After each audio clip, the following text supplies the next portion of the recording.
Assalamualaikum warahmatullahi wabarakatuh. Perkenalkan, nama saya Tasya Hanifa dan NPM 24028602330. Di sini saya akan menjelaskan tentang mind map organogenesis blok embriologi. Yang pertama, apa itu organogenesis? Organogenesis sendiri merupakan proses pembentukan organ-organ dalam tubuh selama perkembangan embrio. Proses ini melibatkan berbagai tahap kompleks, di mana sel-sel mengalami diferensiasi dan berinteraksi satu sama lain untuk membentuk struktur yang berfungsi dengan baik. Dalam fase ini, sel-sel yang awalnya tidak spesifik mulai mendapatkan karakteristik khusus yang sesuai dengan fungsi organ yang akan dibentuk. Proses ini berlangsung setelah tahap gastrulasi, di mana lapisan-lapisan germinal itu terbentuk. Kemudian ada tahap awal. Tahap awalnya ini ada 3 tahap, yaitu ektoderm, mesoderm, dan endoderm, yaitu lapisan germinal yang terbentuk. Apa itu ektoderm? Ektoderm ini lapisan yang akan berperan dalam membentuk sistem saraf, kulit, dan bagian luar tubuh lainnya. Untuk mesoderm sendiri, ini lapisan yang bertanggung jawab untuk membentuk otot, tulang, dan juga sistem peredaran darah. Untuk endoderm sendiri, itu lapisan yang akan membentuk sistem pencernaan dan organ-organ dalam seperti hati dan pankreas. Nah, ini merupakan tahap-tahapan perkembangan awal pada embrio. Yang pertama itu zigot. Itu adalah sel pertama yang terbentuk setelah proses fertilasi. Nah, kemudian zigot ini akan mengalami pembelahan sel yang berulang atau cleavage hingga membentuk struktur yang disebut blastula. Nah, kemudian blastula ini akan terjadi gastrulasi, yaitu pembentukan 3 lapisan germinal sel.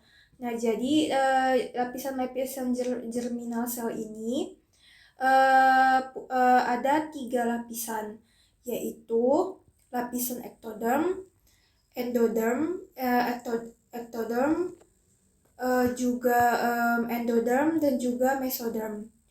Nah, untuk lapisan ektoderm ini dia akan membentuk pigmen sel, kemudian neuron otak, kemudian juga sel-sel kulit.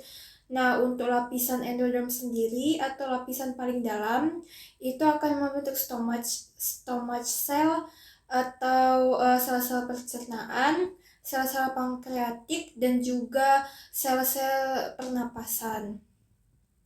Kemudian untuk mesoderm yang bagian paling tengah itu akan membentuk muscle atau otot tulang, otot jantung, dan juga smooth muscle atau otot halus. Kemudian juga dia membentuk red blood cell dan juga sel tulang atau bone cell. Untuk germ selnya itu sendiri itu terdiri dari egg dan juga atau sel telur dan juga sperma. Nah, kemudian setelah tahapan ektoderm, mesoderm, dan endoderm sendiri itu ada kemudian dilanjut di induksi. Induksi ini adalah sel-sel embrio, dia saling berkomunikasi melalui sinyal molekuler dan faktor pertumbuhan. Sinyal tersebut menentukan arah perkembangan sel dan jaringan. Kemudian selanjutnya diferensiasi, sel yang awalnya relatif belum terspesialisasi mulai memperoleh struktur dan fungsi khusus.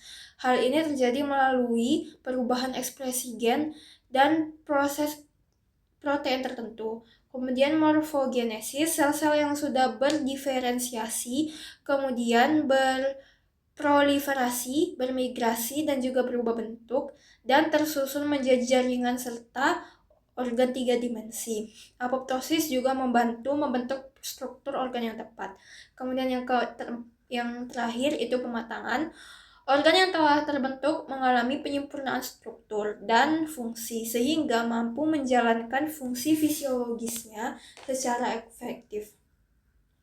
Jadi organ-organ yang sudah mengalami penyempurnaan itu sudah bisa menjalankan fungsi fisiologisnya secara efektif. Nah, apa saja faktor-faktor yang mempengaruhi organogenesis?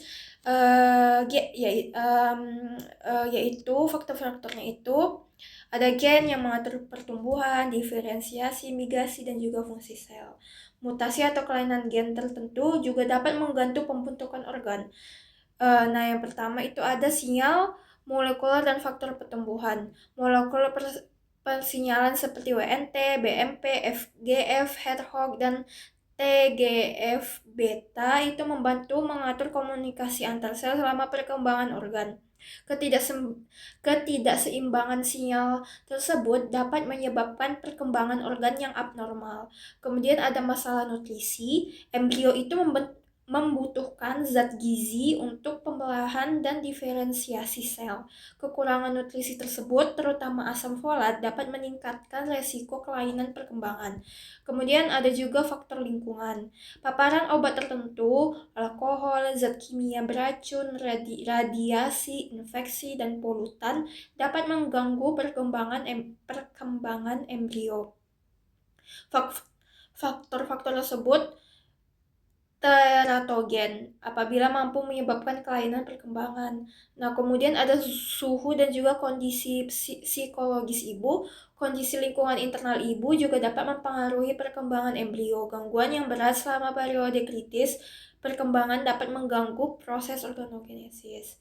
Nah, sekian presentasi mind map dari saya. Ini referensi yang saya gunakan. Terima kasih sebelumnya. Wassalamualaikum warahmatullahi wabarakatuh.